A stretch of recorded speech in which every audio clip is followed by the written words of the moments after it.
Hey everybody, it's come to be time to talk about 2 plus 2. So you're listening to the new Discourses podcast. This is James Lindsay. I have to warn you, this is going to be kind of super long and maybe a bit annoying and a little bit heavy. There's just no other way to explain it.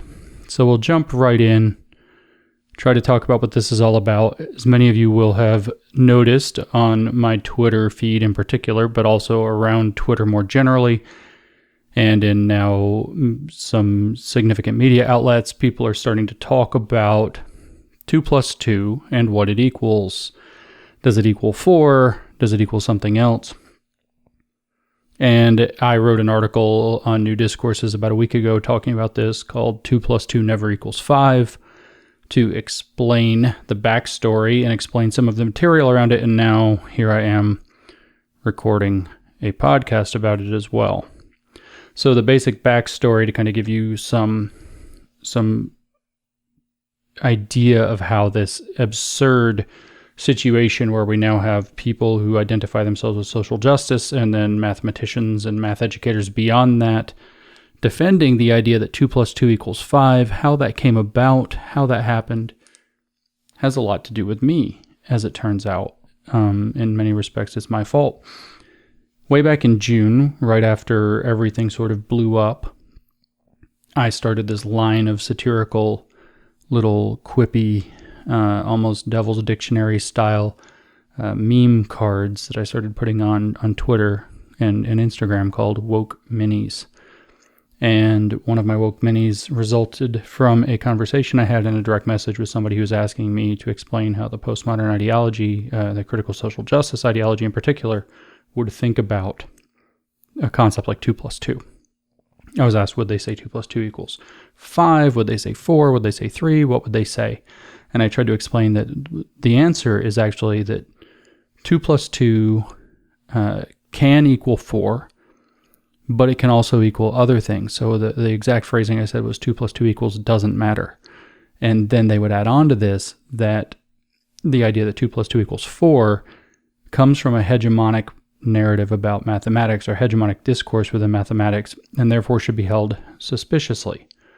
This led me to write a Woke Mini for 2 plus 2.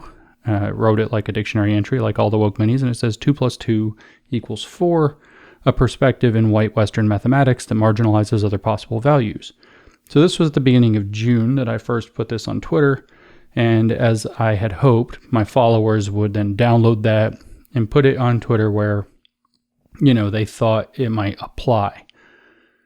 So about a month later, at the beginning of July, the 5th of July, Nicole Hannah-Jones of the 1619 Project made fun of my little Woke Mini card about 2 plus 2 equals 4. She quote tweeted somebody who had tagged it under one of her other tweets, and she wrote, using Arabic numerals to try to make a point about white Western superiority is just so damn classic. So what Nicole Hannah-Jones here was doing, you'll notice she didn't say that I was wrong. She didn't say that I mischaracterized the position, the woke position, as it would say, self-contained on the meme, Woke Mini, 2 plus 2 equals 4, is a perspective in white Western mathematics that marginalizes other possible values. She did not say that I was wrong about that, because she can't, because it is correct. That is the way that the woke ideology would think about 2 plus 2 equals 4. Instead, she tried to problematize it.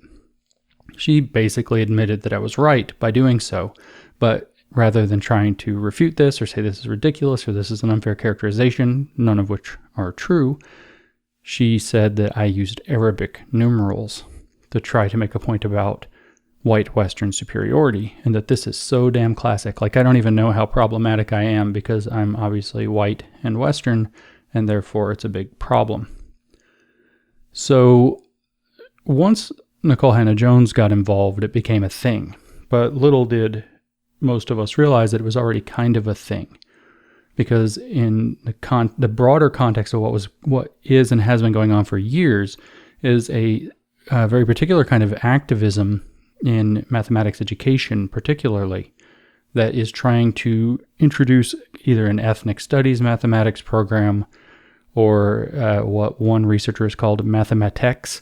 I think that's how you would say it. It's spelled mathematic all the way to the C, to the T.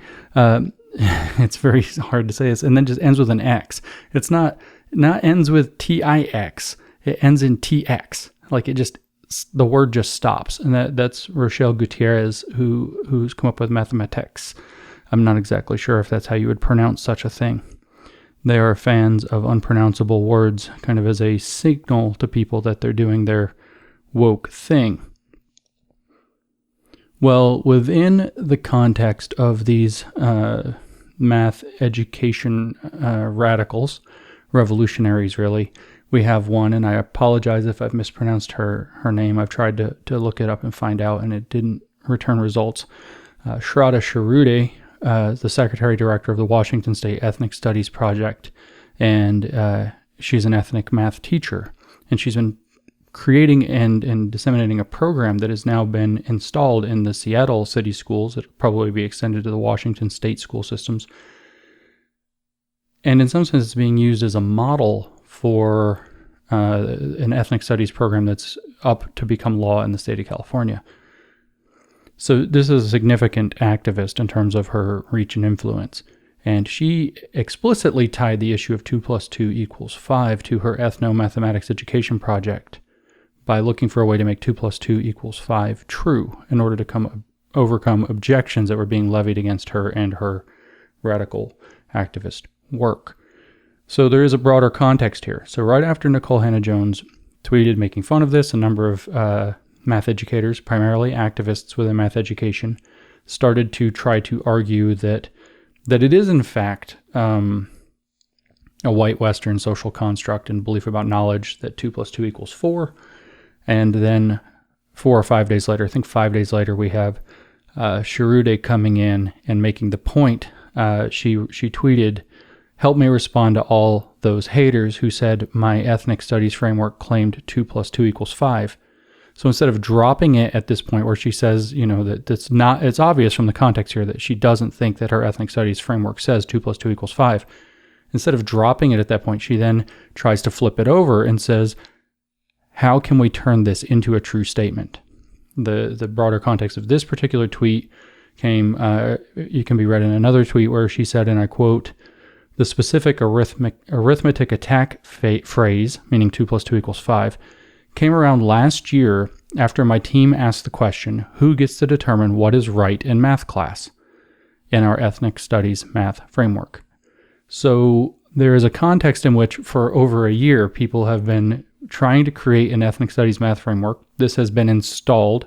This was already accepted by the city of Seattle by at least October or September of last year, 2019. And so now here we are, nearly a year later, and this attack creates this backstory, this context in which 2 + 2 = 4 being a white Western narrative creates a lot of stir, and then all of a sudden you have this activist with a lot of power in the Washington State education circles saying, how can we turn 2 + 2 = 5 into a true statement so that she can overcome objections to her haters and her works. This turned out to be a rather decisive error to try to make 2 + 2 = 5, because as I titled my article, 2 + 2 never equals 5. It just doesn't. But nevertheless, this question that she said was at the heart of the attack phrase, 2 + 2 = 5, which of course roots into Nazi propaganda, Soviet propaganda, the Orwell's 1984 is well known as a key point in people being completely off the rails, often in ways that are totalitarian. The question, who gets to determine what is right in math class, actually was part of the implemented framework by the city of Seattle. So this is a bigger deal than a Twitter fight or 2 + 2 = 4 or 5 or whatever. This is actually part of a broad attempt to remake our education systems, including our mathematics education, including math, the driest and most objective of all subjects, into critical social justice, activism, in place of whatever other subject, in this case math, would be taught. For a little further context, we can talk about that other activist, probably the lead theorist in all of this, Rochelle Gutierrez. Cherude respects and pays attention to Gutierrez. She openly is calling for a revolution in mathematics education and also in mathematics itself. And she's also openly calling for achieving this by using other mathematicians and math educators as accomplices. She had a paper published a couple of years ago in which she laid this out very explicitly. It even contains the idea of revolution in mathematics in the title. And what she wrote in that paper was, and I quote, "One thing that has been underscored from this attack is that we cannot create a revolution by ourselves. We need accomplices, not allies, in this work. That is, we need people who are willing to stand with us, around us, so that those who attack us will need to go through them first. Having accomplices is different than having allies who support with solidarity, cheer loudly from the sidelines, or who safely stand on the sidewalk with their signs. Accomplices do what Dolores Huerta called for when organizing for the rights of Chicano farm workers. Quote, walk the streets with us into history, get off the sidewalk, end quote. Mathematicians are one group who are showing some promise in the arena of being our accomplices. Then, quoting from another source that she labels as indigenous action, an accomplice as an academic would seek ways to leverage resources of material support and or betray their institution to further liberation struggles. An intellectual accomplice would strategize with, not for, and not be afraid to pick up a hammer. So let me make very clear that obviously the metaphor to the hammer refers to breaking things, but liberation struggles fits within a paradigm that is the neo-Marxist critical theory that I say is at the heart of critical social justice. So this all fits together. And this is an activist with some influence who is considered the kind of intellectual powerhouse despite having no degrees in mathematics. All of her degrees are in education. She has a university appointment. She's widely paid attention to by these other activists who have administrative level positions where they can actually influence educational policy. Rochelle Gutierrez is not that fringe, to quote another one of these activist educators, Laurie Rubel. Laurie Rubel was recently featured, I think, in Breitbart, talking about how she believes that mathematics is white supremacist. Laurie Rubel came to the defense of Rochelle Gutierrez on Twitter in the midst of all of this fray. She said, to all the yuckos attacking Rochelle Gutierrez, she has inspired a generation or more of teacher educators and teachers, not to mention pushed our field with her scholarship. So we call your misogyny and racism. We will always stand with her. #TakeBackMath. This is actually a fairly prominent hashtag where apparently they're going to take back mathematics from white supremacy that has made it white and Western as they see it. So this all has been going on for over a month, with more and more people getting involved, including some storied mathematicians actually beginning to weigh in, mostly by using high-minded abstract concepts where they don't want to look wrong, and we'll kind of talk about that in a moment. First, we have the mathematician Keith Devlin, very well-known guy.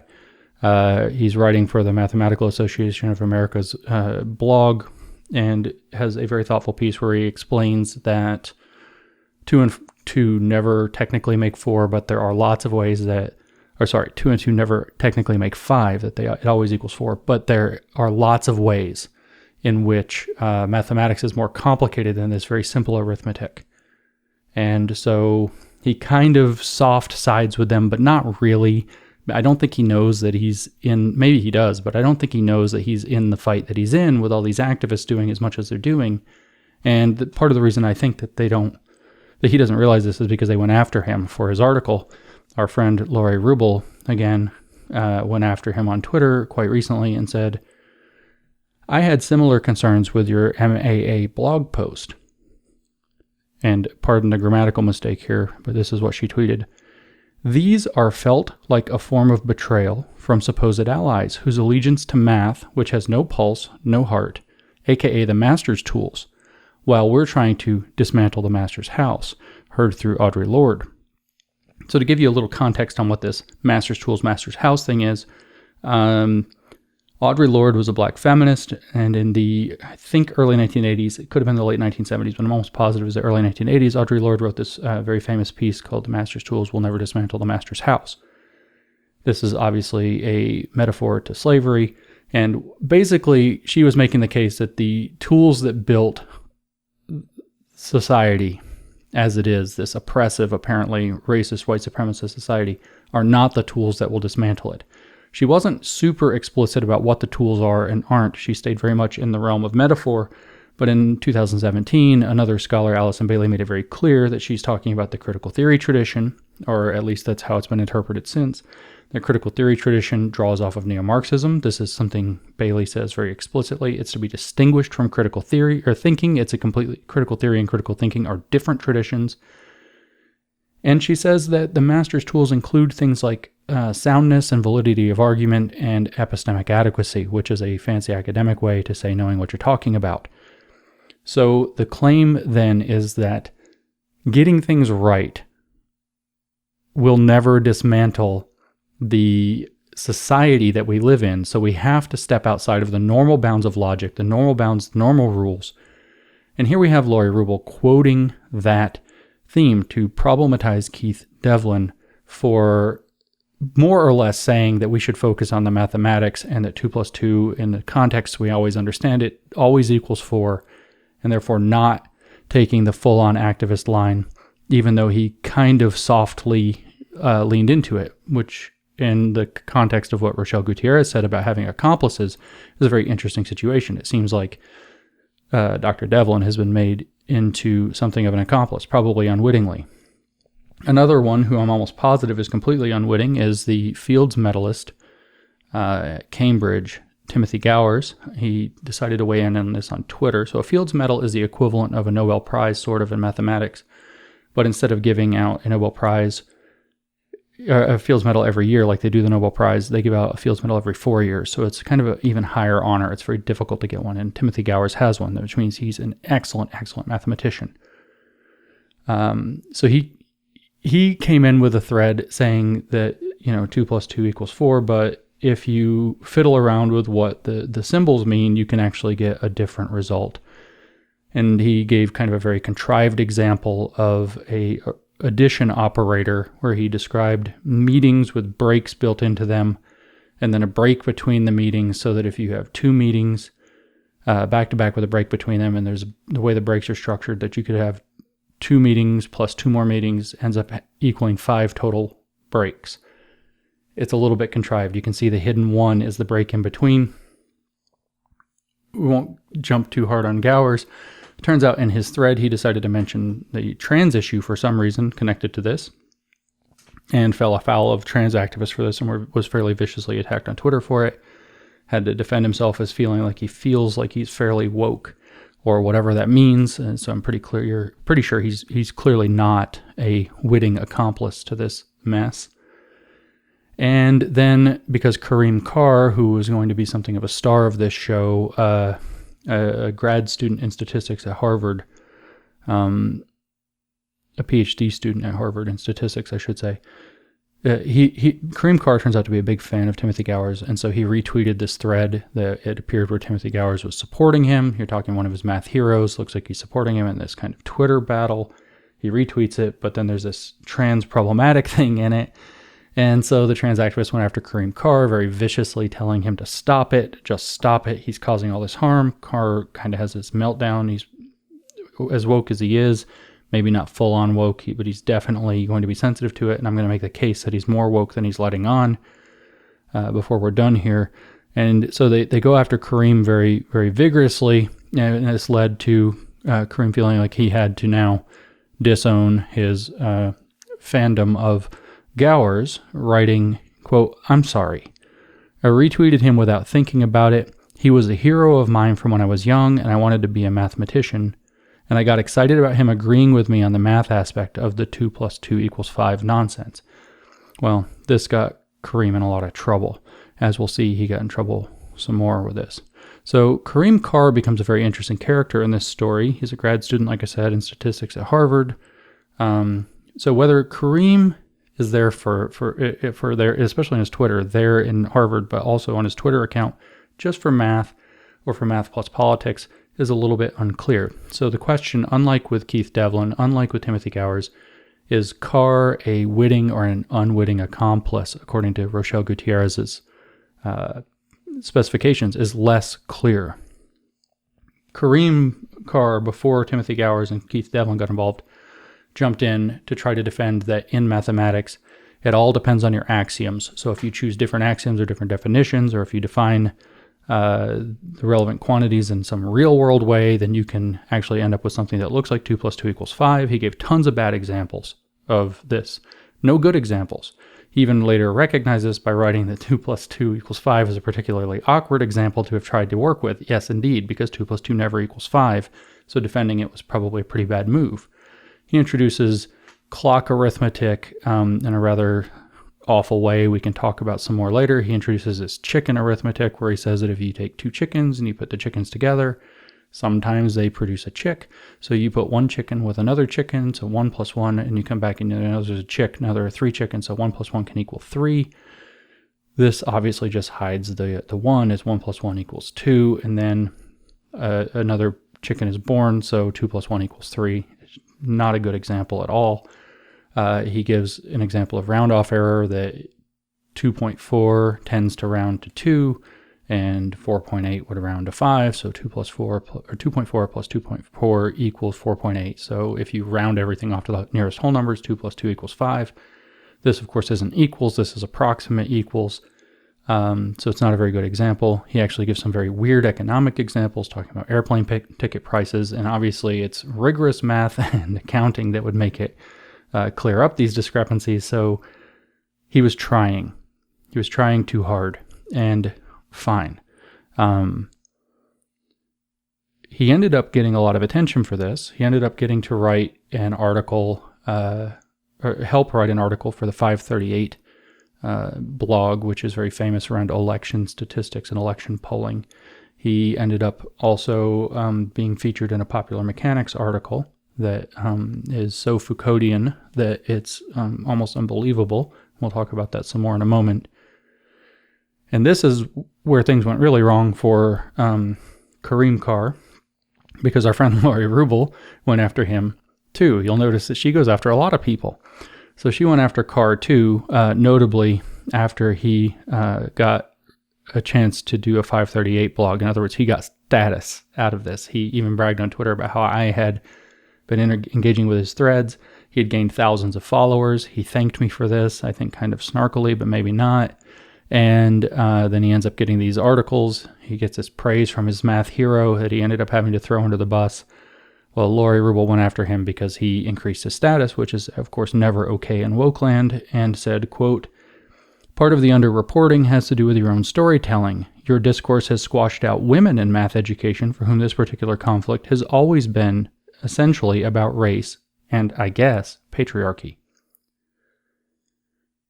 Instead of forming solidarity with us, you and other men in math, stats, but whatever, have converted an argument that was about race and gender into one about math. It wasn't about math, and it still isn't. Math is a great way for these people to rally their troops. It is an apt political tool. But why did they need to rally their troops? What exactly was being challenged? White supremacist patriarchy. That's what this is and was about. #TakeBackMath. Kareem Carr, I'm not angry with you, just frustrated. So many men seemingly on our side have totally missed the point, or at least have looked right past us. So Kareem, who is a black man, did not sufficiently raise up women and stepped on the trans issue in the wrong way, and so he got doubly problematized for all of this. So, intersectionality, as usual, does no better job of anything than eating its own leg, and Laurie Rubel turns out to be the character helping it happen in this case. So let's talk about a couple of these arguments very quickly, because I want to set this up. I know this is going to be long and difficult, but I want to set this up so that I can use this as a teaching moment. I want you to understand enough about the bad arguments that they made so that we can have a teaching moment to show how important it is to have clarity rather than the opposite of clarity where it comes to talking about things like, say, mathematics or any technical field. This is very important that we have more clarity, not less, when we talk about issues. And it's central to the postmodern political agenda and its operation to make things less clear on purpose. So one of the common arguments that's come up is a change of arithmetic base. For example, if we switch over to base 3, we can add 2 and 2 together, and it looks like the answer is 11. It looks like it is written 1, 1 in base 3. To do this, I have to explain to you what arithmetic base is, so you can kind of understand very quickly what's happening. When I write down a number, say like 75 in base 10 that we're used to, our normal base is 10. What that means is we count, if you count from 0, 1, 2, 3, 4, 5, 6, 7, 8, 9, and then we run out of digits being what you have 10 different unique symbols. So we roll over to a 2-digit number rather than just a 1-digit number, and we go to 1, 0, which we say is 10, and then we go to 1, 1, which is 11, and 12, 13, 14, 15, and so on. Get to 19, and then the tens place changes, so we now go to 20. So when this goes on and on. When we get to 99, we roll over to a new hundreds place digit for 100, which means that we have a single 100 plus no tens plus no ones. So a number like 75 would mean that we have 7 tens together with 5 ones, and that's the meaning of the number 75 when written in base 10. Our number system is commonly understood to be base 10. There are others that are used. Binary is very famous to be used in computers. That's where it's just ones and zeros. Hexadecimal is very common in programming. You'll probably sometimes see it if you've ever dug into anything programming and you see that the values run something like 0, 1, 2, 3, 4, 5, 6, 7, 8, 9, A, B, C, D, E, F, and then 1, 0, and you would keep going, and eventually you get to 1A, 1B, 1C, and so on, and then eventually you get to 1F, and the next thing is 2, 0, and that's hexadecimal, which is base 16. Different bases have different uses. Well, in base 3, the digits, I guess they're trijits or something like this, ternary arithmetic is what it's called in math, are 0, 1, and 2. And so when we count in base 3, we would have 0, 1, 2, and when we get to 3, we now have to go to a 2-digit representation, which would be 1, 0. 4 would be 1, 1. 5 would be 1, 2. We get to 6, that's 2 times 3, so now we would have 2, 0. So we have 2 3s, 0 1s. 7 is 2 3s and 1 1, so we would write 2 1. 8 is 2 3s and 2 1, so we would write 2 2. We get to 9, that would give us 3 in the 3 spot, but that's where we have to roll over. So now we get 1 0 0 for 9, which means 1 9, 0 3s, 0 1s. And so this is how this arithmetic works. So when you have 2 plus 2 equals 1 1 in base 3, what that means is 2 plus 2 equals 3 plus 1. It means 1 3 plus 1 1. It's the same value. The value didn't change at all. This is literally the same thing as saying that 2 plus 2 doesn't equal 4 because in Spanish it's cuatro. It's literally just changing the language that you're representing the value in. It's not a change of mathematics at all, and it's disingenuous to try to say that it is.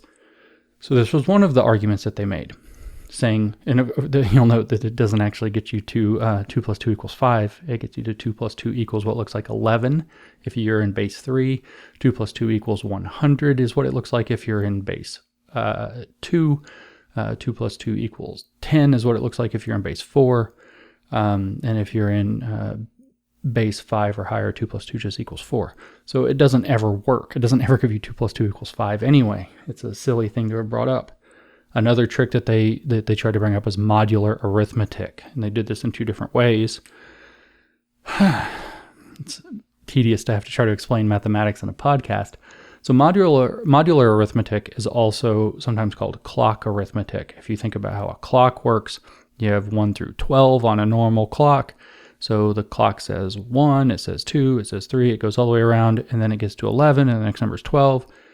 If you were to replace the 12 with a 0, you would have what we normally think of as modular arithmetic modulo 12, where the modulus is 12. 12 and 0 are going to be equivalent, and then it starts again. The next thing is 1, 2, 3, 4, 5, 6, all the way around 11, 12, or 0, starting again, 1, 2, 3. And so you go around and around. And so what modular arithmetic, if you look at it in terms of a clock, tells you is where on the clock face the hand is pointing, regardless of how many times it's gone around.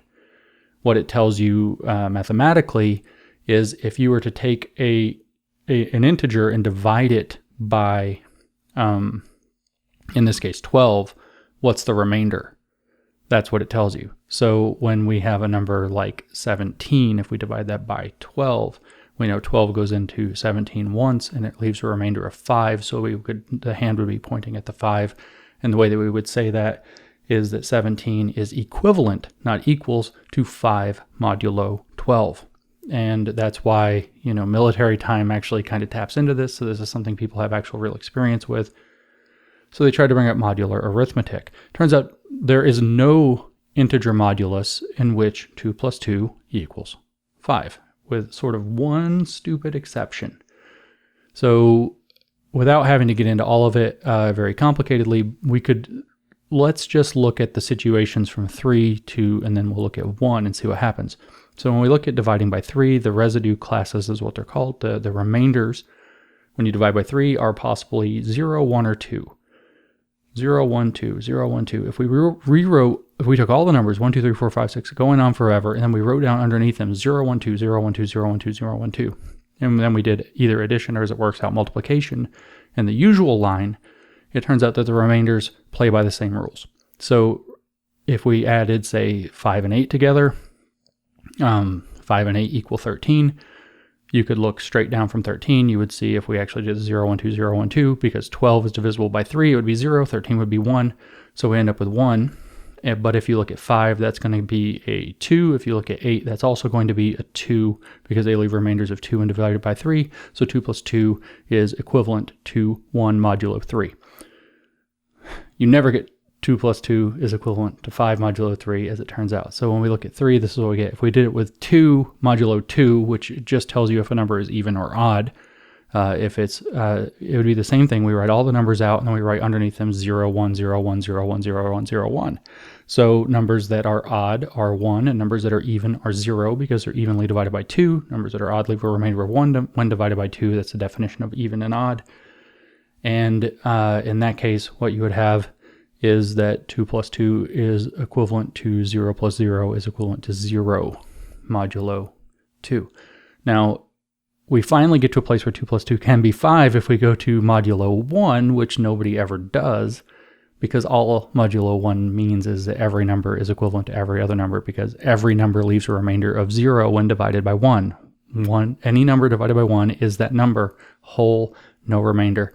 The remainder is always 0, so every number is 0. So technically 2 plus 2 is equivalent to 5 modulo 1, but all that means is that 4 and 5 are both whole numbers.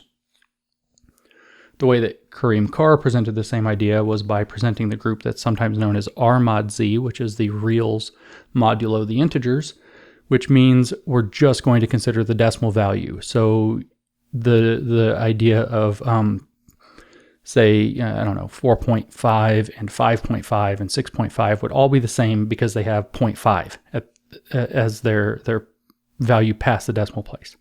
Everything that's like 0.3 repeating, 1.3 repeating, so that would be like 1/3 and 4/3. Those are equivalent in R mod Z because they're the same to the right of the decimal place. So he brings up R mod Z, and he says that I didn't mean to laugh. He says that 2 plus 2 is equivalent to 5. He actually said equals. It's not. It's equivalent to 5 in R mod Z, but all that means is that 4 and 5 are whole numbers. It means that they have a 0 after the decimal place. It doesn't tell you anything at all. Every single whole number is equivalent to every other whole number in R mod Z, and they're all equivalent to 0, and it doesn't tell you anything. So this is a trick. It's a trick. It did not get you to 2 plus 2 equals 5. These things where you round off imprecisely, I don't even really have to talk about this. 2.4 plus 2.4 equals 4.8 is rigorous. If your instrument can't read it, that doesn't have anything to do with the fact that 2.4 plus 2.4 still equals 4.8. Some of these alternative arithmetics, changing the meaning of plus, Gower's meetings and breaks example, all he did was hide a plus. So he defined a new plus operator. So he changed the meaning of plus. He defined a new plus operator, and that plus operator hides a plus one. It's easy to find the plus one, and then you actually can determine the value by figuring out that there's a plus one hidden in there. The same thing comes up with Kareem's chickens example, as we already covered, is chicken math. So no, the 2 plus 2 doesn't equal 5 there either, and nor does 1 plus 1 equal 3. The more interesting for our postmodern purposes were that a couple of people actually decided that they were just going to go full on postmodern and change the definitions of the symbols themselves, namely 2 and 5. We just saw an example where they changed the meaning of plus. We saw several examples that didn't even work, where they changed the meaning of either equals, rounding off, or the underlying group in which this is occurring in modular arithmetic, or the meanings of what the symbols are in the change of arithmetic base. But here we have people openly saying we're going to change the definitions of the symbols 2 and 5 themselves. To quote from somebody on Twitter, who I don't think is a whole lot of mathematical significance, but could be, goes by the Twitter name at the time, Nora, yep, I'm trans, wrote, and I quote, 2 plus 2 equals 5 when the symbol 2 refers to the value 2.5, or more generally, when it refers to something that is equivalent to whatever 5 refers to when operated on by plus. So this argument is literally that if you just mean something different by 2 plus 2 and 5, that 2 plus 2 can in fact equal 5. This doesn't tell you anything. This in fact provides a negative amount of information. 2 plus 2 equals banana is equally true if you decide that banana means 4. It achieves nothing. This is pure linguistic silliness, trying to make the point that the symbols themselves are the relevant things, that you can write down 2 plus 2 equals 5 in appearance while meaning something completely different by 2 and 5. This literally doesn't tell you anything. This is a pure linguistic postmodern trick. Okay, so that's a lot of math, and that's a lot of stupid. And why does any of this matter? Isn't this just some Twitter fight? What's the big picture here? The answer is no, this is not just some Twitter fight. It seems like a petty fight about meaning, but it's a big fight about meaning. It's a big fight about whether or not we can count on stable, commonly agreed upon meanings for ideas, and whether or not we can call the truths that we express in those commonly held terms objective when they refer to something in material reality. To give you an idea of the scope with which this is true, I'll remind you that this whole mess started after 1619 project creator Nicole Hannah-Jones tweeted, quote, let me tell the story a little bit better. She quote tweeted my woke mini, which was put underneath one of her tweets as a reply. And the tweet that she tweeted that led to that happening in the first place was, and I quote, I wonder if folks always talking about, scare quotes, standards, ever stop to consider that it's their so-called standards that are the actual problem.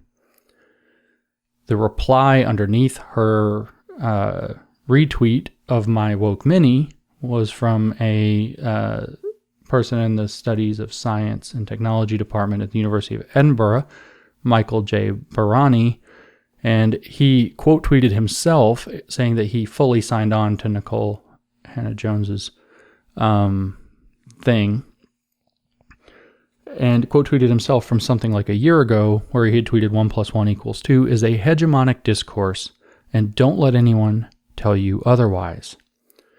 So this whole little 2 plus 2 thing is a fight that's part of a broader attempt to undermine the concept of objective truth whatsoever. I really want to drive this point home because this is key to what's going on. This isn't some fringe thing. This is why I've bothered all of you that follow me on Twitter and other social media with this 2 plus 2 stuff so long, because I know what Rochelle Gutierrez is doing. I know what Shraddha Sharude is doing. I know what these other activists are doing. I know the context in which this fight is playing out, and maybe you do and maybe you don't, but if you don't, you need to, because this isn't just some little squabble. It's not just some little joke. It's not just some little Twitter spat.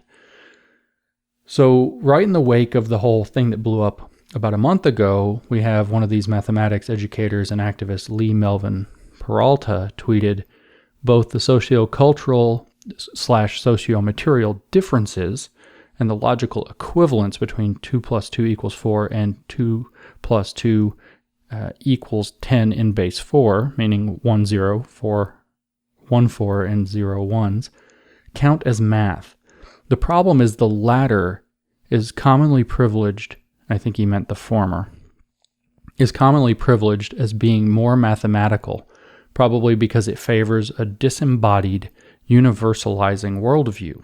It's a lot of big fancy jargony words to say that he doesn't think that writing 2 + 2 = 4 is the only way you can write it down. A disembodied, universalizing worldview is what it means to write down numbers in the common base that we all accept as the common base. Another person in this vein around the same time, Brittany Marshall, I believe she's a graduate student, tweeted, quote, the idea of 2 + 2 = 4 is cultural, and because of Western imperialism and colonization, we think of it as the only way of knowing. Priya Prasad wrote, quote, math could look and work very differently if different people made different choices and different power structures were influencing them. So the reason that we write 2 + 2 = 4 is because of power structures. Even if that's true about the way we write it, it has nothing to do with the fact that 2 and 2 actually make 4. And so the fact that she says that it would look differently and the fact that it would work differently is a confusion. She also said when we work to #TakeBackMath, we work to highlight and name those power structures and broaden the scope of human endeavor by honoring the work of humans whose voices were excluded from influencing the development of school and academic math. So this is an explicitly political project to expand math in the decolonize the curriculum kind of fashion. We have another such activist, Melissa Adams Coral, quote, you can't be an anti-racist educator without working to #TakeBackMath. Math has served to build the foundation of the logics of white supremacy. We need a mathematics of abolition, and we need it now. Joe Herbert, quote, math is actually not universal. Treating it as such upholds white supremacy. And then he tweets in another tweet, you're missing the broader point. Objectivity doesn't exist. It's a tool of white supremacy. Math is frequently wielded as a part of that white supremacist toolkit. We are pushing back on that claim to neutrality, and many of those words, including neutrality and objectivity, are in scare quotes, as these activists like to do because they don't believe it exists. Another activist, Ani, who, judging by her Twitter handle, could be presumably middle or last name Keth Kutia, writes, quote, I have been stating this time and time again. 2 + 2 = 5 is merely a way of exemplifying that we need not take the basis of our logic to be grounded in absolute truths. It just professes the notion that absolute truths cannot exist, and we as a society must work intentionally toward progress. So progress is what we need instead of 2 + 2 = 4. Now, it seems to me that 2 + 2 = 4 is kind of key to building progress, but they get very upset about that idea. So now I'm going to turn back to Kareem Carr, because there's a lot of case. I should make the point. Kareem Carr has apologized on Twitter and said that, in fact, he recognizes that 2 + 2 = 4 is a universal truth.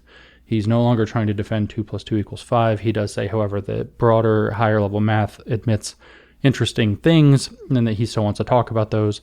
Maybe this is fully genuine, and I commend him for his courage in walking this back, if that's the case. But I don't know what to do with his politics, because he had a tweet stream before all of this 2 + 2 = 5 garbage blew up that I happened to have come across and saved, where he wrote something that puts him pretty firmly in this activist camp. He wrote, and I quote with all caps at the beginning, I reject the idea that there is only one way to build a scientific community. I reject that the fate of science rests on empowering certain scientists regardless of their bad behavior. I reject excluding everybody that doesn't resemble the majority group in academia, which is preposterous, by the way. I reject that the pursuit of truth is more important than serving our society. I reject that scientists currently pursue the truth above all else, certainly not above job opportunities, funding, or tenure. I'm not saying people lie, but they know which truths to emphasize. This is all in one long Twitter thread. Perhaps we can add social inequality to the list of interests to which we scientists, he's a statistician, often bow and rarely acknowledge. So the university rarely acknowledges social inequality. It's so crazy, these people. He goes on, perhaps we should ask ourselves if our science promotes social equality, and if it doesn't, we should favor a science that does. That's my radical proposal. So that's Kareem Carr, who, I keep being told is just this nice guy and that he's not really one of these radicals. Well, that's his radical proposal. So we can go back to Rochelle Gutierrez. We're going to pull this out of her paper, not off of Twitter. Quote, much of what currently counts as scholarship in mathematics education assumes we will work within the given system or expand what we currently count as the status quo. Within mathematics education, we have convinced ourselves that equity is a strong enough agenda when maybe revolution should be the goal. And then we see Lori Rubel, our friend, tweeting, indeed, the goal is revolution. #TakeBackMath. So this is a big fight. This is a much bigger thing than some Twitter spat. This is, Gutierrez has been publishing papers on this at least going back to 2012, and it's highly recognized within the activist community. And these activists are actually embedded in our schools and our administrative bodies that are remaking mathematics curricula that are really affecting entire states' education programs. So this isn't some small thing. I wish it was some small thing. Remember, this all started with Sharude saying, how can we make 2 + 2 = 5 into a true statement so that she can defend this specific educational revolutionary project? So in place of objective truth, this movement obviously needs to install some other means of adjudicating between competing ideas when they come up, and they always will. And the critical social justice, aka woke ideology, is intending to supply the moral force that will be able to determine right thinking from wrong thinking. In other words, they're setting themselves up as the arbiters of who has the morally right views to determine what is and is not true, and you can't even trust your own eyes, your own experiment, your own logic, your own rigorous mathematics to understand that 2 and 2 are 4 if they tell you otherwise. You have to open your mind and listen to what they say. This is, in some sense, especially with all these appeals to white supremacy and culture and it being a cultural object, mathematics being a cultural object, this is obviously some appeal to subjectivism. If they are going to get to set the standards of who is right and who is wrong in mathematics, if we're going to talk about 2 + 2 = 4 not being an objective truth, but rather something that's subjective down to the level of what definitions you're using and who it benefits, as we've heard. And subjectivism never really stays neutral and fully relativist where everybody's equally right for very long. It always gets supplanted by some form of might makes right. Some form of might will always step into the vacuum and determine what is right on its own terms. We know how the woke agenda works with this. We see this with the appeals to 2 + 2 = 4 being white supremacy, math and logic being white supremacy. We know what they're going to do with this. It's very clear. They're telling us we have to get rid of white supremacy, so we have to get rid of the logic of white supremacy. The master's tools will never dismantle the master's house. That's what they're saying. This is their own words. This isn't my words. And they're going to use mathematicians and math educators as accomplices, witting or unwitting, to accomplish it. So what we're looking at with 2 + 2 = 5 is an attempt to define the very terms of interaction in society and the capacity for one political group to state what is and is not true about the world. So, to quote from Nicole Hannah-Jones for the 1619 Project, in fact, this is what she wrote about the 1619 Project, not about mathematics. And she at one point, by the way, explicitly said that the 1619 Project, and I quote, explicitly denies objectivity. She elsewhere called objectivity bullshit and non-existent. That's a quote with bullshit. But writing about the 1619 Project, which is another attempt to do something with our education system, she wrote, and I quote, the fight here, so this really frames the fight for us with 2 + 2 = 4 as well. She wrote, quote, the fight here is about who gets to control the national narrative and therefore the nation's shared memory of itself. One group has monopolized this for far too long in order to create this myth of exceptionalism. If their version is true, what do they have to fear of 1619? Well, the name of this line of thought is totalitarianism, the kind that gets inside your head and makes you think the right things, or make every possible outward appearance that you only think the right things. This is a very serious fight. Now I want to take a few minutes to talk about the differences between teachers and gurus to kind of elucidate what should have happened with this 2 + 2 = 4 narrative thing, that discourse, as it got called, that blew up. In general, teachers are trying to seek clarity so that their students can become clearer thinkers who can do effective work for themselves, whereas gurus seek confusion so that their followers have to rely upon the guru or other authorities like the canon itself that they establish to do their thinking for them. This, of course, can be a bit tricky because when you start talking about this hegemonic narratives and, all of this stuff, they can try to turn it around on you and reverse it in meaning. What I want to establish for you, though, is that the people who are leaning toward more conceptual clarity, more reliance on objective standards and reliable methodologies and objective truth are teachers. And people who are leaning toward expanding the amount of confusion are more likely to be gurus. And in fact, they are probably gurus who want to keep their students confused and listening to them on authority. This is because the goal of teachers is to produce independent thinkers who can reason for themselves, which will include being able to challenge the teachers themselves on the grounds of clarity and better argument, whereas the goal of gurus is to produce dependent thinkers who see the guru as the proper authorities who have to be deferred to. So this difference is particularly important in terms of educational spaces and how we educate kids and how we educate even adults in colleges. You definitely want teachers teaching critical thinking, and we want to avoid gurus who are trying to get kids to defer to an authoritative canon, which I would say Alison Bailey made very clear when she wrote in that 2017 paper in Hypatia that there's a difference between the critical thinking tradition, which is dangerous and no good and needs to be replaced by the critical theory tradition, which comes from neo-Marxism. And I'm trying to make the case that this is what we're seeing. This is the thing that is happening, and these are the gurus that are establishing themselves. To give you a clearer idea about this, let's revisit those math examples. I'm sorry, I know nobody wants to talk about math. Nobody wants to talk about any of this stuff anymore. But let's turn them into teaching moments. So a statement like, how do we make 2 + 2 = 5 equals 5 into a true statement in order to be able to push my political agenda into the classroom is clearly a move toward obfuscation.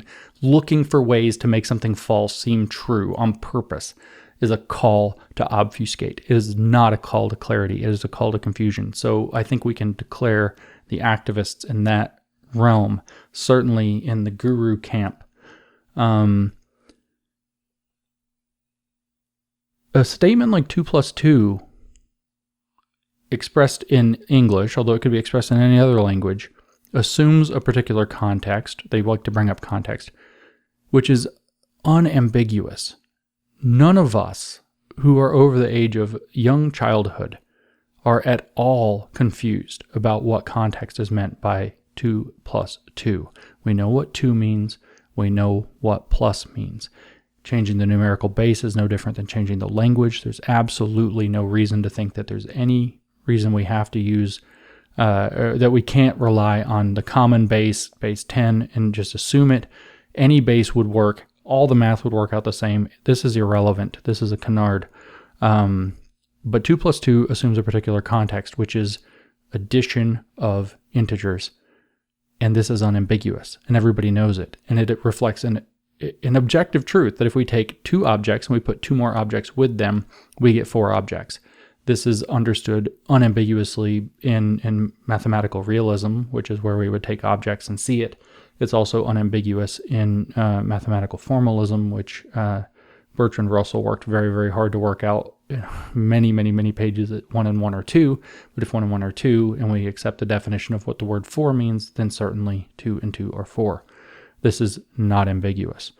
So it is the duty of anyone who values clarity, that is a teacher, to be able to clearly explain any change of context from that one that we can assume, or to accept the fact that we are assuming the standard context. This postmodernism isn't helping matters by saying, wow, there are other contexts out there. It's just not. It's in fact deliberately confusing not to be abundantly clear about this. This is irresponsible guru stuff. Changing an arithmetic base can be confusing, so we have to use precision and clarity that are necessary. The common base is a reasonable assumption. It's good for efficiency in mathematical shorthand, but that shorthand can't be allowed to be forgotten. So if we're adding in base 10, because that's the common base, we don't actually acknowledge that. We don't write 2 base 10 plus 2 base 10 equals 4 base 10, which would be formally correct if we weren't making that assumption. The shorthand is just 2 plus 2 equals 4. If we switch to base 3, we would have to write that 2 base 3 plus 2 base 3 equals 1, 1 base 3, and the context isn't lost and nothing is tricky. The symbols 1, 1 base 3 means 3 plus 1. Nothing tricky has happened. It is up to a teacher to make sure that people don't get confused by this. It's up to them to make sure that people learn to spot these tricks and these errors and not fall for them.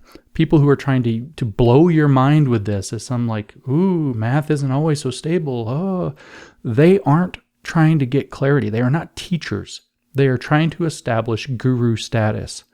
And that might be just for fun. That might be for clicks. That might be for social media awe and fun, like these ambiguous math problems that do order of operations tricks that have 2 answers and get people arguing just so they can go viral with their little meme or whatever. But when you have something like 2 plus 2 equals 5 thing embedded so deeply into this, or even 2 plus 2 equals doesn't matter, but equals 4 is a hegemonic narrative, embedded so deeply into this activist thing, people who are trying to obfuscate around that are doing something either deeply irresponsible out of negligence of the broader activist context or willfully in alignment with that activist context. And that's a different thing. That's actually a big problem. This guru stuff is, in this case, inducing critical consciousness, which is a completely different thing, a completely different way to think about the world. That's not good for anybody. Switching to modular arithmetic is another particular context.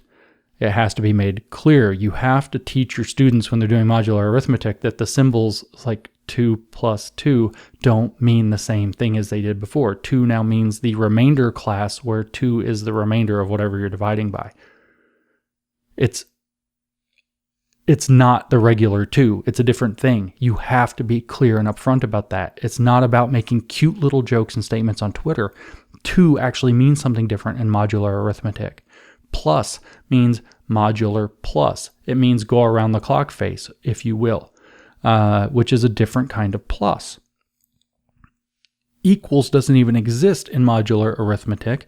It's equivalence, because things that all have the same remainder are considered equivalent under the operation of I guess the modulus operation of dividing by an integer. Pardon me if my terminology is a bit off. It's been like 12 years since I've taken an abstract algebra class. It's been a while. It's not like I just forgot all of it, but still. So this kind of thing comes up in mathematics classes when people are first teaching this, usually to juniors or senior undergraduates, and mathematicians like to make their little joke, like, ha ha ha, look at this, 2 plus 2 equals 1, hee hee hee, or whatever, and they make their little wry grin and their little dork math joke, and then they turn it around when they're responsible teachers and turn it into a teaching moment to say, this is why it's so important that we're clear that we're working in this particular group with this particular meaning of the number 2, the symbol that we would call the number 2, and so on and so forth. So anybody who wants to say, oh, there are other contexts where 2 plus 2 doesn't actually necessarily equal 5, they need to be very, very clear about this, because they're lying to you otherwise. And it's on them when they switch from the commonly assumed, reasonably assumed understanding of these things to another one. It is of utmost importance. And in fact, in this case with modular arithmetic, it is not equals, it's equivalent. So they're just straight up lying to you if they're trying to play this little game. And it's funny because it doesn't even work anyway. As we saw earlier, it doesn't work in any integer modulus at all. It never works. 2 plus 2 never equals 5 in z mod nz for any n except for n equals 1, which is trivial and everything equals 0. It never works in r mod z except that all whole numbers are equivalent, which is a banal state. It's utterly a worthless statement. So I shouldn't say it never works. It always works in r mod z that all whole numbers are equivalent to each other, because that's what r mod z means. And it's just, they've said nothing. It's triviality.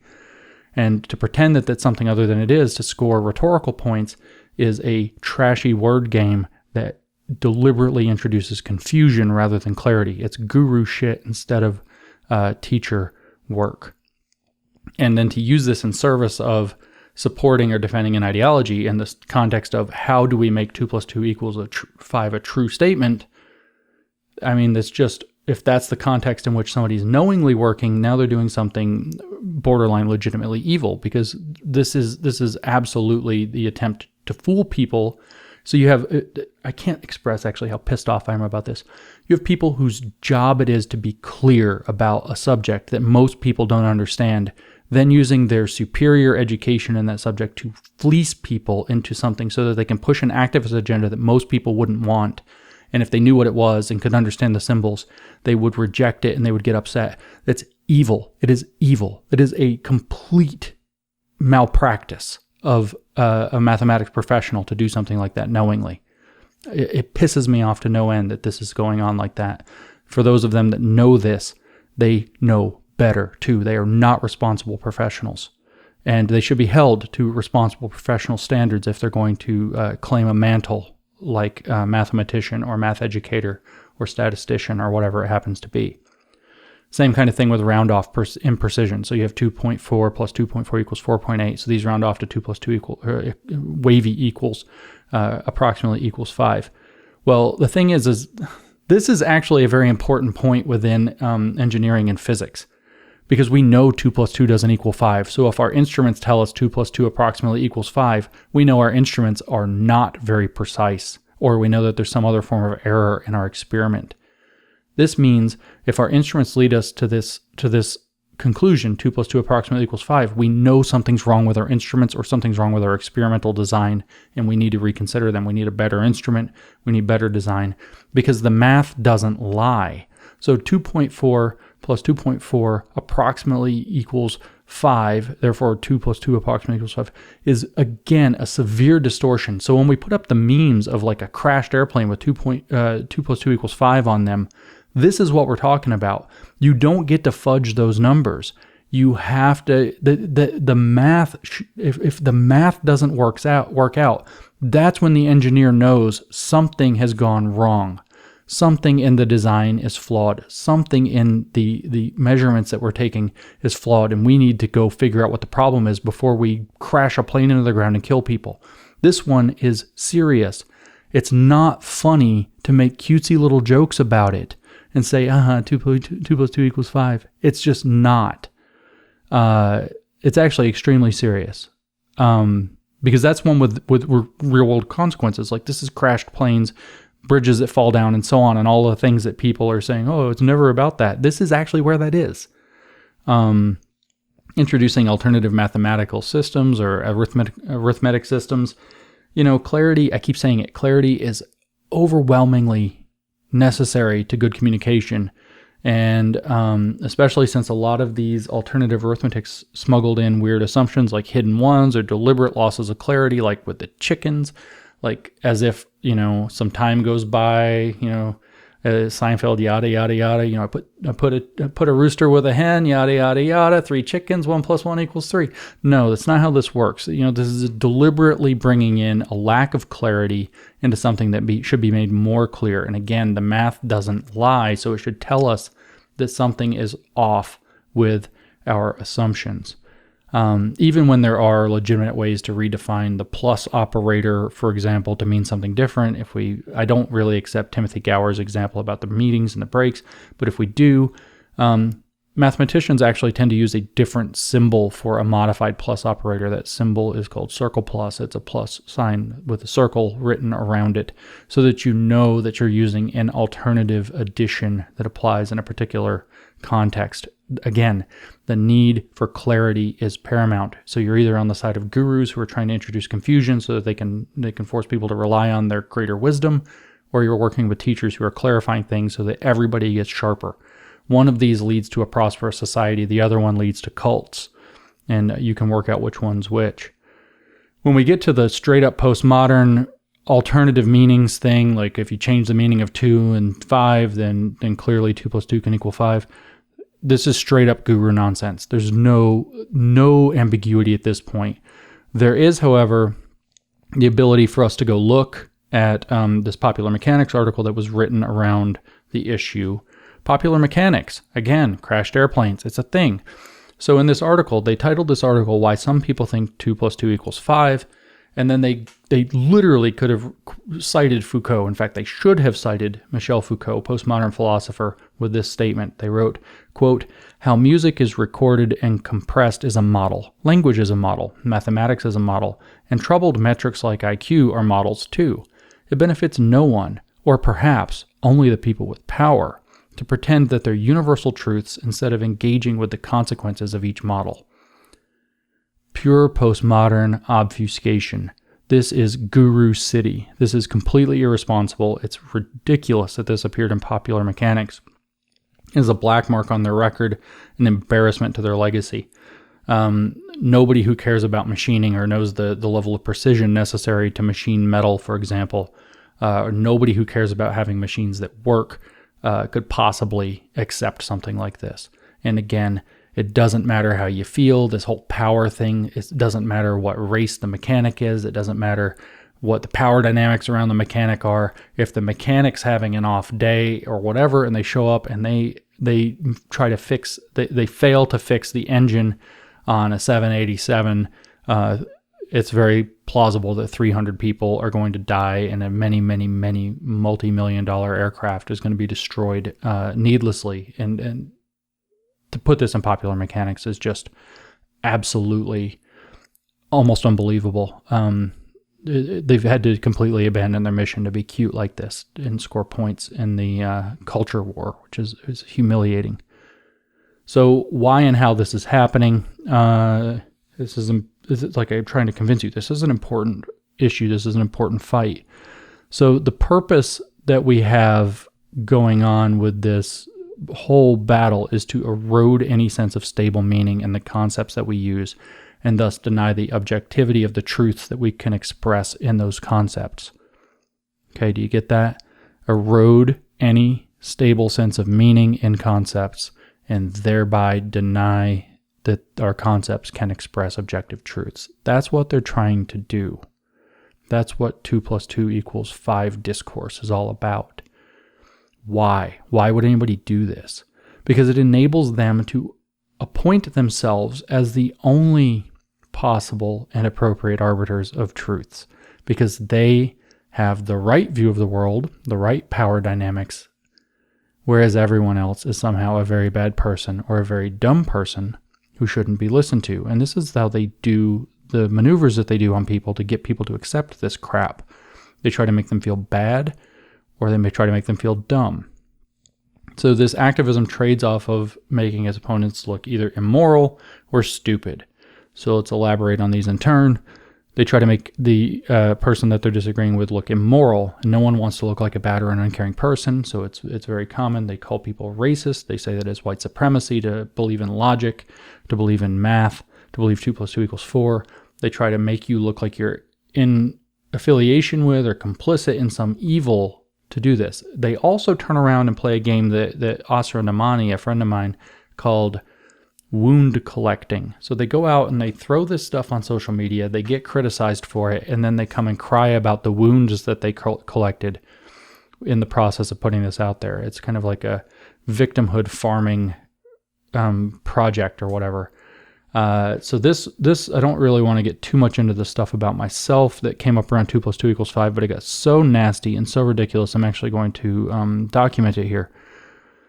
So one of the ways that they do this wound collecting is through it's almost always through distortion of what's really going on. So in this case, there were distortions of things I said. For example, I told Kareem Carr at one point that if he wasn't going to take mathematics seriously enough to communicate it accurately, then he should step aside and let other people, regardless of their races, because race had got brought into it by that point, do it. Instead, people should take their jobs seriously. Teacher versus guru. This isn't mysterious. This isn't racism. This isn't white supremacy. This is a straightforward, be responsible in your job statement. It applies to everybody. You have a responsibility. Do your duty with it. This got translated by an epidemiologist, of all things, named Ellie Murray, into me being, she's at the Boston University School of Public Health, as a matter of fact. This is important because we're in a pandemic. It's not okay to be screwing around with public trust in our epidemiologists during a pandemic, but if we can't trust them to get basic facts about a discussion right because of their politics, we can't trust them to get basic facts about epidemiology or a virus right because of their politics. And unfortunately, Ellie Murray is giving us extremely good reasons to think that she can't be trusted, and so we don't know what to do. For example, with myself, which is low on the relevance poll, she characterized me as a, and I quote, right-wing extremist who doesn't believe black people belong in STEM. That's, of course, ridiculous. Kareem Carr and the cloud of people around the issue then went on and on for days about how I was engaging in a relentless harassment campaign of him by holding him to account for all of these statements he was making about bad mathematics. One person even bizarrely added in that I only harass women in the midst of replying to Carr, who is a man, about this. So it's very odd. To give you a flavor of some of this distortion, we have Nicholas Evans wrote, quote, well-known loser troll James Lindsay has decided to go after epidemiologists with his culture war harassment shtick during a pandemic. Report this asshole, please. Let's remember that suicides are spiking in the healthcare and allied communities, and people like Lindsay are absolutely putting people at risk with their actions. This isn't just regular Twitter nonsense, it is harassment of a group that are uniquely vulnerable at the moment. This is preposterous. This is preposterous on every level. The most important part to note, though, is that this did, which Carr encouraged and Ellie Murray encouraged, a huge mass reporting campaign of my account in the attempt to try to get me deplatformed, mostly, as far as I can tell, because they knew they lost the argument about 2 + 2 = 4, which was a stupid argument to pick in the first place, because it's literally elementary school mathematics. The context of all of this nonsense was that I had called Ellie Murray out for her smear against me, which I had just read, and observed that she is an epidemiologist who we need to trust and perhaps can't. I don't actually think her malicious attack on me is all that relevant. She seems to attack a lot of people. She went after Robin DiAngelo recently as well and tried to cancel her for making too much money. So, whatever. This, however, is relevant in that she's an epidemiologist. This was from her Twitter a few months ago. Quote, we can't address racism if we can't agree on a framework for studying racism and racial disparities. Knowledge is inevitably political. We cannot ignore the relationship between our work and its social context. This was something she tweeted with the image of a slide presentation featuring a slide titled Bringing Critical Race Theory to Epidemiology. Well, critical race theory is extremely political and it's extremely dubious as a theory. It's one of the things highlighted in cynical theories as one of the core cynical theories that does not treat the issue responsibly. And she wants to bring this into epidemiology. The slide actually contains a quote from Kimberly Crenshaw, one of the founders of critical race theory, the founder of intersectionality. That slide that she's referring to says, quote, there is no exit, no scholarly perch outside of the social dynamics of racial power, from which merely to observe and analyze. Scholarship, the formal production, identification, and organization of what will be called knowledge, in scare quotes, is inevitably political. So here we have Kimberly Crenshaw saying that there's no such thing as objective truth, it's all politics. You have Ellie Murray concurring with this in an effort to bring Kimberly Crenshaw's non-scientific tool of analysis, if you'll call it that, into epidemiology in the middle of a pandemic. Let's get rid of objective truth and replace it with politics. And the politics are so overwhelming in Ellie Murray's mind that she gets so confused that I, a left-wing individual standing up for objective truth of 2 + 2 = 4, am now a, quote, right-wing extremist who doesn't believe black people belong in STEM. This is a crisis of faith. We have an epidemiologist with a prestigious appointment, which I don't think she should lose, who cannot keep her politics out of her job. What I do think needs to happen is that people need to take their politics out of their damn jobs. The lie that everything has to be political, teaching is a political act, the personal is political, epidemiology is a political act. No, it's not. It's time to be objective in your work. The public depends on that. That's where public trust comes from. That's why we have a shit show where nobody will wear a mask, nobody knows what to do, nobody trusts the epidemiologists. I have more trust in science than anybody I know, and I don't know what to trust on epidemiology. They've all lost me. This is a massive crisis, and this is why we have so many new cases of this virus running rampant in the United States, because nobody knows what to do, because our epidemiologists have decided that making epidemiology about politics was a good idea and pissed away all of their trustworthiness. So there are other types of distortions that come up in this game. There are lots of them, in fact, but we'll just talk about a couple. I love distortions of the scenario overall to recast me as an unhinged harasser. I have a serial obsessed fan, I will say, named Katya Thiem. She's an academic. She's cast me as an unhinged lunatic who keeps harassing people for calling them out when they've publicly asserted a falsehood under Harvard's imprimatur with incredible activist consequences, as we've discussed. Remember, how do we make 2 + 2 = 5 into a true statement in order to protect my ethnic math agenda?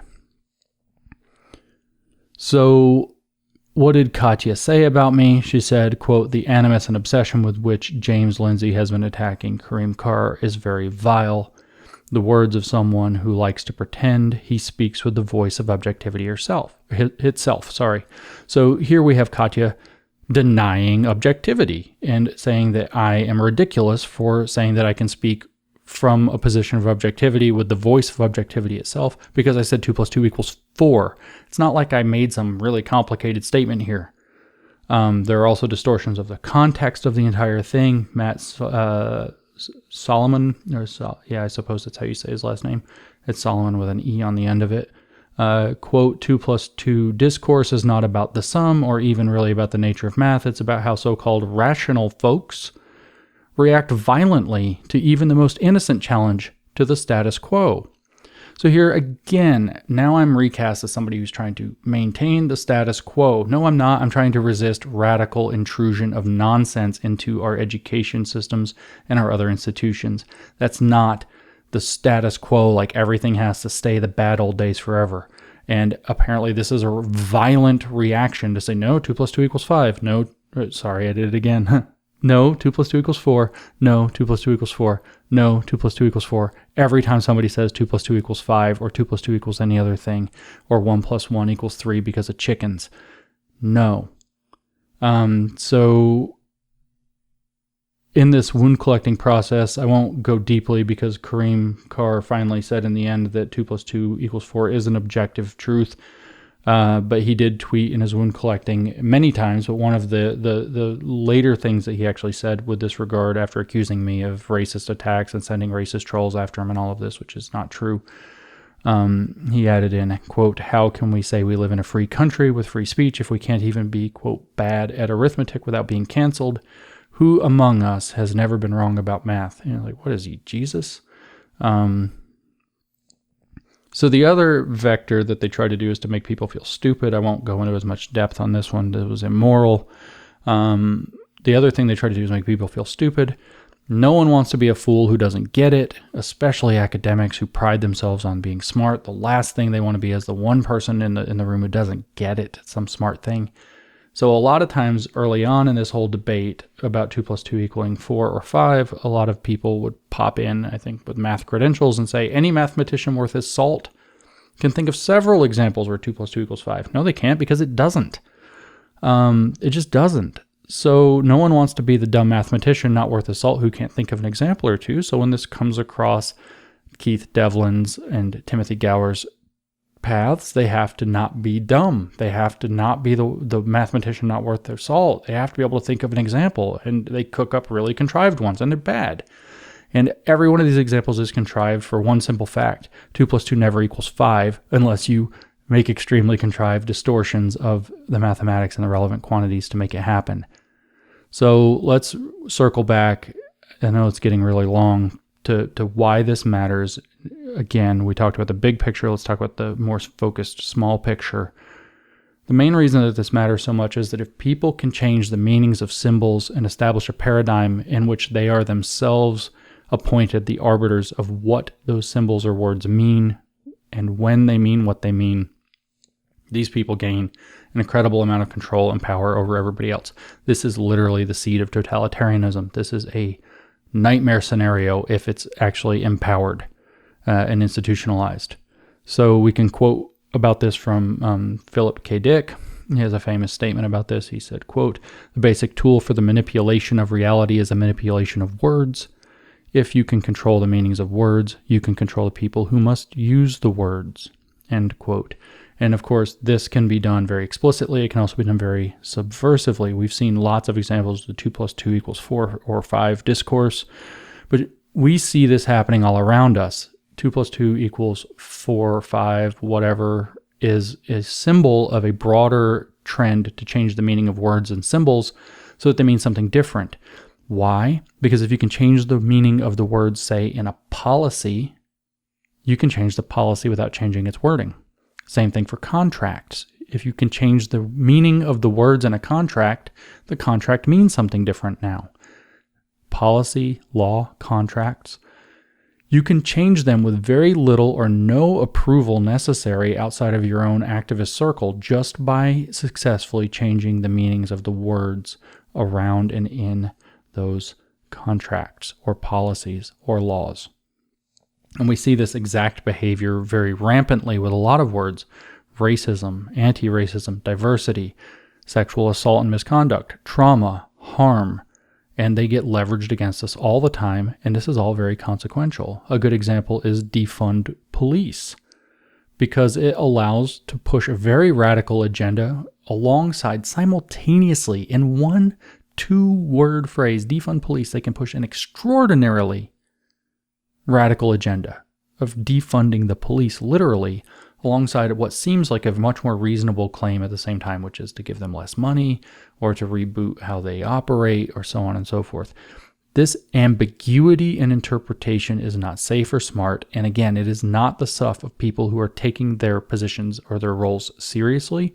It is the game of people who are trying to control things like a guru, who are creating a system of dependence upon them to tell you what the words mean. Defund police means something very clear, very specific that everybody in the world understands if they speak English. And when they try to tell you, no, it means this much simpler thing, this much less crazy thing, it means something else too. Don't worry, we'll tell you what it really means. That's a major problem. That willful, I should say, aim to introduce a fuzzy two-meaning situation into a statement like defund police is not to be trusted. It's a totalitarian demand that's actually asking us to trust them to define the words as they need to be defined in the moment to their advantage. We see this with the redefinitions of violence. The word violence to include certain forms of speech, but at the same time not vandalism or destruction of property. So you see this with our 1619 Project friend, Nicole Hannah-Jones. She's talked about how destruction of property doesn't constitute violence. You see it from an instructor at Harvard Medical School, president of Physicians for a National Health Program, Adam Gaffney, writes, public service announcement, damaging property is not, has never been, and never will be violence. Conflating the two is an insult to those who have actually suffered from violence. Technically, I don't wholly disagree. I do think that we have a right to defend our property. That's pretty clear. We have a right to own and defend our own property.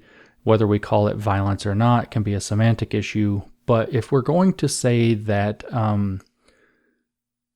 if we're going to disagree with the woke agenda constitutes hate speech that's a form of violence, or that disagreeing with certain aspects of various ideologies, whether they're racial or whether they're like critical race theory, or whether they're like the trans rights movement, which is barely about trans rights and is actually a very aggressive movement, those statements that I just made are technically violence. If we're going to say that those are violence, I'm pretty sure that we can go ahead and also classify property damage as violence. And when you have people who are going around quoting the academic literature, Cheryl E. Harris saying whiteness is property as a means of, and then property destruction is not violence.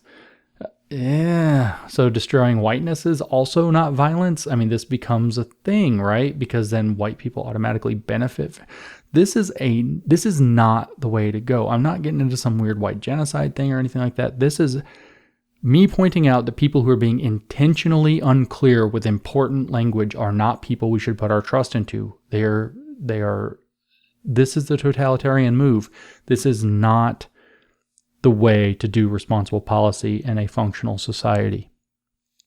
And it's tied right into the 2 + 2 = 4 thing. Again, the point of consistency that we see across all of this is that there's some woke advantage in interpretation each time. With violence, it's the woke advantage to be very expansive with the idea of violence, to include speech they don't like, and it's to their advantage to be very narrow, to say that property damage doesn't count. So they're playing both sides of that argument. And the point of consistency is we will define the term in each context according to our advantage. Trust us. This is not something good. We also see it in redefining the purpose of education. Education or teaching is a political act, changing the move from critical thinking to critical theory to critical pedagogy, to turn education into a project not to teach our students or children to think better and more adequately for themselves, but rather to have a critical consciousness where they see these so-called problematics in everything.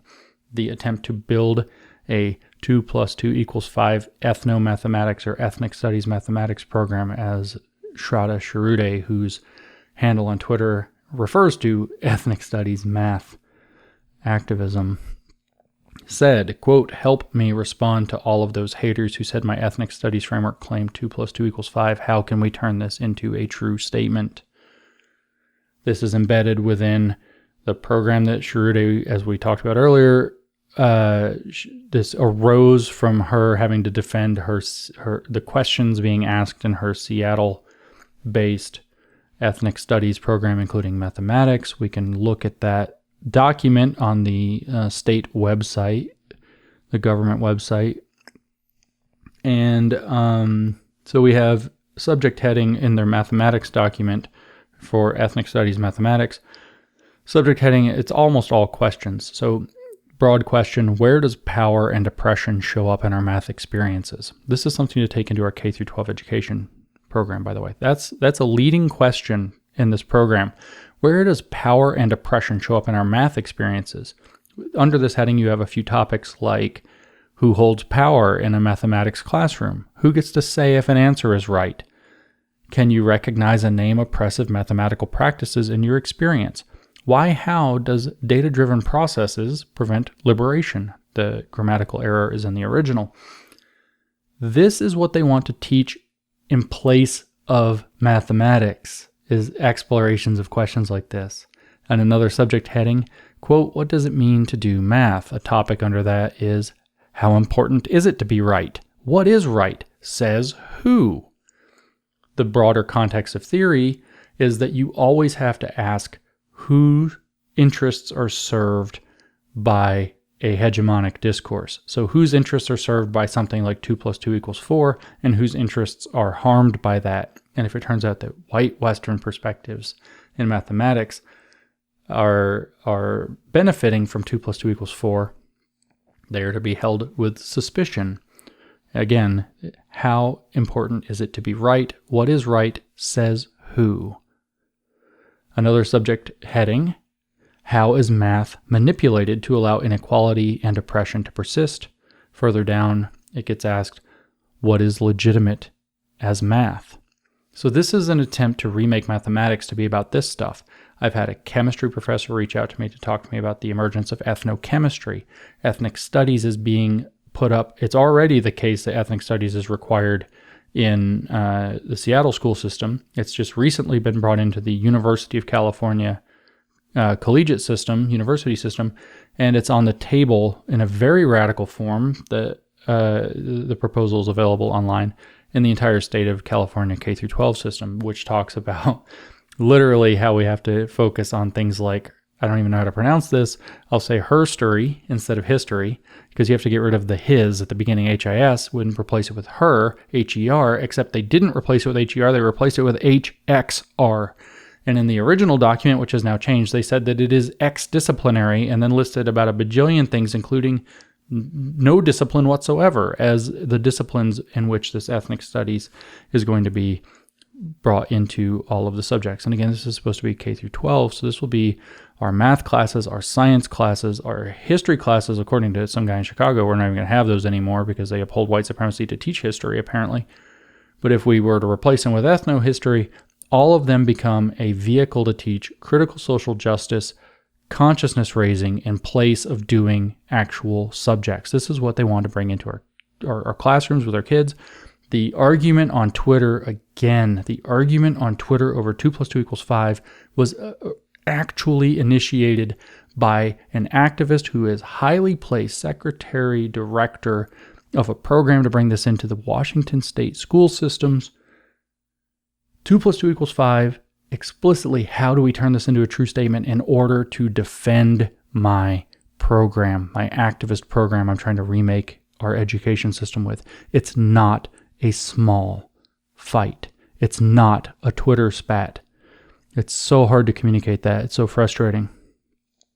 In a bigger picture, a little bit, as I mentioned, we can kind of start getting closer to wrapping up. The purpose of all of this is to undermine our ability, your ability to comprehend stable meaning while maintaining intact the activists' ability to make words and symbols mean whatever they want them to mean in whatever context works to their advantage. This is the kind of thing that is precisely what George Orwell laid bare in his iconic novel 1984. They get really upset. They're trying to cancel Orwell now because Orwell is showing them to be what they are. I'm going to quote a relevant passage from, I think it's chapter 7 of part 1, but I'd have to check again. An extensive passage from 1984, George Orwell, to give you an idea of the flavor of what he was talking about.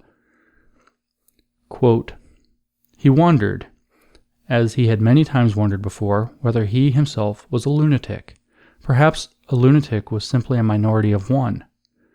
At one time, it had been a sign of madness to believe that the earth goes round the sun. Today, to believe that the past is unalterable. He might be alone in holding that belief, and if alone, then a lunatic. But the thought of being a lunatic did not greatly trouble him. The horror was that he might also be wrong.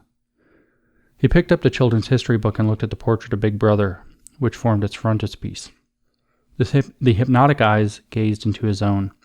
It was as though some huge force were pressing down upon you, something that penetrated inside your skull, battering against your brain, frightening you out of your beliefs, persuading you almost to deny the evidence of your senses. In the end, the party would announce that 2 and 2 made 5, and you would have to believe it. It was inevitable that they should make that claim sooner or later. The logic of their position demanded it.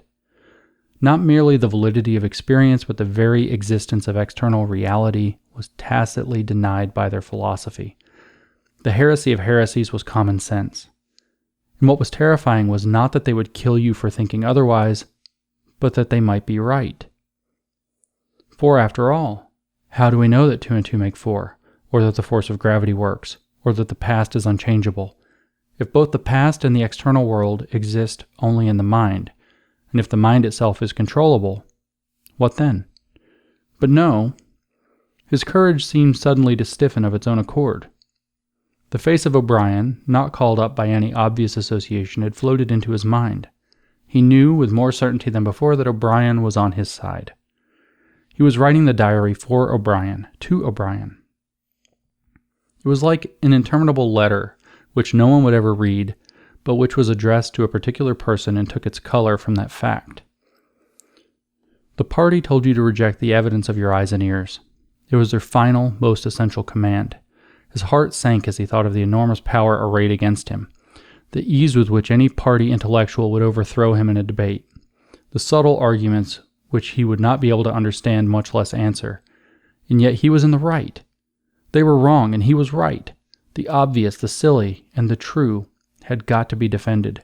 Truisms are true. Hold on to that. The solid world exists. Its laws do not change. Stones are hard. Water is wet. Objects unsupported fall toward the earth's center. With the feeling that he was speaking to O'Brien, and also that he was setting forth an important axiom, he wrote, "Freedom is the freedom to say that 2 + 2 make 4. If that is granted, all else follows."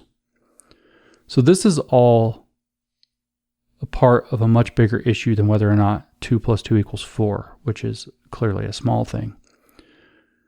In my piece about this issue on New Discourses, my long piece, 8,400 words, I said that this untangles the very logic of civilization if we admit that we don't have 2 + 2 = 4 as an objective truth. 2 + 2 = 4 or not is a battleground over whether or not we will cede objectivity to people who want to control how we think by taking it away from us. They want to control how we learn by destabilizing meaning and then setting themselves up as the only true arbiters of meaning itself. So let's turn back to George Orwell. This is actually not from 1984. This is written in 1942 following his involvement in the Spanish War. And we'll want to note that, of course, 1942 was during World War II as well. So Orwell wrote, "It is just this common basis of agreement with its implication that human beings are all one species of animal that totalitarianism destroys. Nazi theory indeed specifically denies that there is such a thing as the truth exists. There is, for instance, no such thing as science. There is only German science, Jewish science, etc.